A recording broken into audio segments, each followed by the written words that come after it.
কাজ হলো গিয়ে এমন এক জিনিস যেটা আমাদের মন ভালো করার একটা থেরাপিও বলতে পারো। অনেক সময় আমাদের জীবনের উপর থেকে এমন একটা দিন যায় যে দিনগুলোতে আমাদের কিছুই করতে ভালো লাগে না, কিন্তু পেট তো আর আমাদের কথা শুনবে না, পেটে তো কিছু দিতেই হবে, সেই কারণে আমাদের কাজগুলোকে করতে হয়। আর তখন ওই মন খারাপ জিনিসটাকে আমরা কোথায় ফেলে দিই সেটা বুঝতেও পারি না।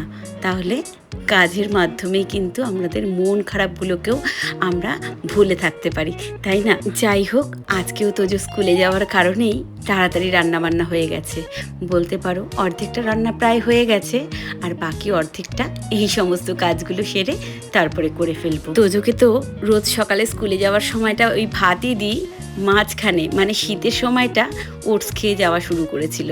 এখনও যদিও বলে মা ওটস দাও, তবে আমি না এই গরমের মধ্যে আর ওটস খাইয়ে পাঠানোর সাহসটা দেখাই না। যাই হোক, তোজোর সাথে সাথে আমরাও সবাই ব্রেকফাস্ট করে নিয়েছিলাম তখনই। এখন যেহেতু বাড়ির সবার ব্রেকফাস্টও কমপ্লিট হয়ে গেছে আর তোজো ওদিকে স্কুলে বেরিয়ে গেছে, এখন নিশ্চিন্ত মনে বাকি কাজগুলো কমপ্লিট করে নিচ্ছি। প্রথমেই নিচের ব্যালকনির গাছগুলোতে একটু জল দিয়ে তারপরে মাছদের খেতে দিলাম, আর এখন চলে এসেছি উপরের ব্যালকনির গাছগুলোতে একটু জল দিতে। প্রত্যেকটা পাতা ভিজিয়ে তারপরে এখন মুছে দিচ্ছি। যা গরম পড়েছে, এখন আমাদের চেয়েও গাছেদের অবস্থা খুব খারাপ। এখন তো প্রায় দুবেলা করেই গাছগুলোতে জল দিতে হচ্ছে। যাই হোক, আমাদের যে হেল্পিং হ্যান্ড আছে সে মোটামুটি সমস্ত কাজই কমপ্লিট করে দিয়ে গেছে।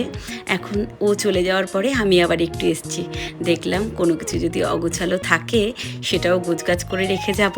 আর সাথে একটা পার্সেল এসেছিল গতকাল, দেখবো করে সারাটা দিন দেখা হয়নি, এখনও দেখার যদিও টাইম পেলাম না। এই যে ওড়নাটা দেখছো, এই ওড়নাটা প্রায় 2 বছর আগে কেনা ছিল। একটা শুধু সলিড ব্ল্যাক কালারের চুড়িদার কেনার অপেক্ষায় ছিলাম। যাই হোক, সেটা চলে এসছে, কিন্তু পরে দেখার সময় পেলাম না। যাই হোক, বিকেলের দিকে হয়তো নিশ্চয়ই পরে দেখবো। এখন আবার কিচেনে চলে এসেছি। বললাম তো তোমাদের যে আগে তো রান্নাবান্না সবই কমপ্লিট হয়ে গেছে, এখন শুধু সর্ষে বাটা দিয়ে ভেন্ডিটা করলাম আর পাট পাতাটা ধুয়ে রাখলাম, সাথে করে যে চালটা ভিজিয়ে দিয়েছিলাম সকালে সেই চালটাও একটু বেটে নিলাম। তারপরে ওই আর কি বেসিনটা একটু পরিষ্কার করলাম। ঘরের টুকটাক কাজ মানে একটু আর শেষ নেই, কিচেনটাও এখন পরিষ্কার করব। মোটামুটি তো প্রায় সব কাজই কমপ্লিট।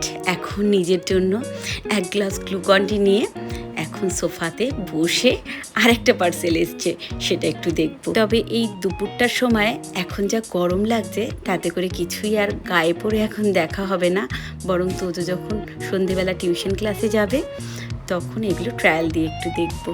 এখন মোটামুটি আমার কিচেনের কাজ থেকে শুরু করে ঘর গোছানোর কাজ সবটাই কমপ্লিট।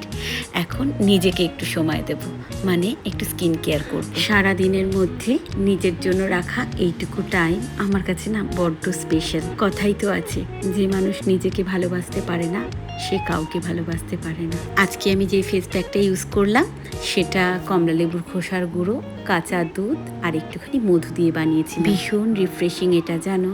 গরমে তো আমি 3 দিন সপ্তাহে এটা লাগাবোই, তোমরাও কিন্তু এটা ইউজ করতে পারো। এখন স্নান পুজো সেরে সবাইকে খেতে দেব। আবার তোমাদের সাথে দেখা হচ্ছে আমার জীবনের নতুন একটা গল্পের সাথে।